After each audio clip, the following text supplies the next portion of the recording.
এরা কেউ নেতা নন, কর্মীও না, তবু ভোট চাইছেন বেশ উৎসাহ নিয়ে। মুখে রং, গায়ে রঙিন পোশাক, আর হাতে ভোটের বার্তা। সার্কাসের এই ৬ জোকার শিল্পী নেমেছেন শরীয়তপুর ১ আসনের বিএনপির প্রার্থী সাঈদ আহমেদের পক্ষে প্রচারণায়। তারা জেলা শহরের সড়কে ও গ্রামের মেঠো পথে জগিং, ইউনিসাইকেল, টাম্বলিং, বায়োস্কোপ ও উঁচু বাঁশের খুঁটির ওপর ভর দিয়ে হাঁটার রণপা খেলাগুলো দেখিয়ে নির্বাচনী প্রচার করছেন। স্পিকারে চলা গানের তালে খেলাগুলো দেখাচ্ছেন, পাশাপাশি লিফলেট বিতরণ করছেন। কেউ থেমে ছবি তুলছে, কেউ ভিডিও বানাচ্ছে, কারণ এমন প্রচারণা আগে কখনো দেখেনি এলাকাবাসী। প্রচারণা আমি কখনো দেখিনি, তাদেরকে দেখে আমার খুব ভালো লাগছে, তাদের সাথে পিকও তুললাম, খুবই ভালো, আনন্দদায়ক। এই প্রচারণা আসলে আমাদের কাছে নতুন, ঠিক আছে। প্রচারণার মাধ্যমে জনগণ যেরকম ভোট দিতে উৎসাহী হবে, সেক্ষেত্রে আমরা উৎসাহী। ব্যতিক্রম কিছু দেখছি যে পুরো একটা সার্কাস টিম এসে আমাদের এই জায়গায় ভোট প্রচারণা করছে আর কি। সাধারণ মানুষ যারা আছে সবাই এগুলো দেখতেছে, আমাদের কাছে এটা ভালো লাগতেছে।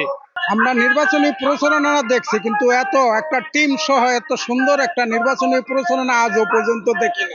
আমরা ভোটের প্রচারণা অনেক দেখছি, বিভিন্ন প্রার্থীর সমর্থকরা যারা ঘরে যায় ভোট চায়, তো এটা দেখলাম একটা ব্যতিক্রম একটা সার্কাস টিম নিয়ে আইসা ভোট চাইতেছে, এটা খুব ভালো লাগতেছে। এটা মানে আনকমন, এটা নতুনত্ব, এটা ভিতরে মানে এটা একটু ভালো লাগলো আর কি।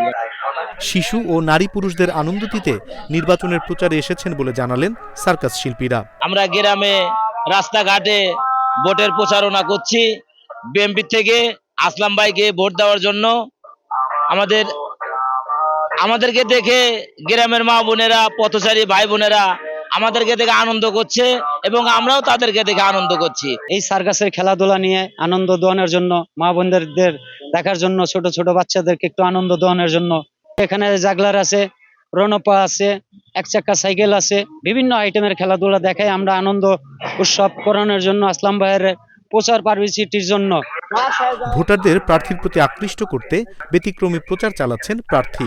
মানুষ তো নানা রকম ভাবে নির্বাচনে প্রচারণা করে, আমরা একটু ভিন্নতা দিতে চাচ্ছি, যা দেখে মানুষও খুব ফুরফুরা মনে আমাদের প্রার্থীর কাছে আছে। আর আমরা একটা সার্কাস পার্টি আনছি একটু ভিন্নতা দিতে। তো এই সার্কাস পার্টির কাছে এসে আমরা সাঈদ আসলামের ভোট চাচ্ছি। ধারে ধারে মানুষ আমাদের কাছে আসছে, আমাদের সাথে ছবি তুলছে, বরং আমরা একটা ভিন্নতা দিচ্ছি, মানুষ আনন্দ সহকারে আসছে ও সাঈদ আসলামের জন্য দোয়া করছে। ইনশাআল্লাহ এবারে আমাদের শরীয়তপুর পালংঝা জেলা ১ আসনে সাঈদ আসলাম ভাই বিপুল ভোটে জয়লাভ করবে ইনশাআল্লাহ। শরীয়তপুর ১ আসনে বিএনপি সহ ৮ জন প্রার্থী নির্বাচনে প্রতিদ্বন্দ্বিতা করছেন। অনিমেষ কর, ইন্ডিপেন্ডেন্ট ডিজিটাল।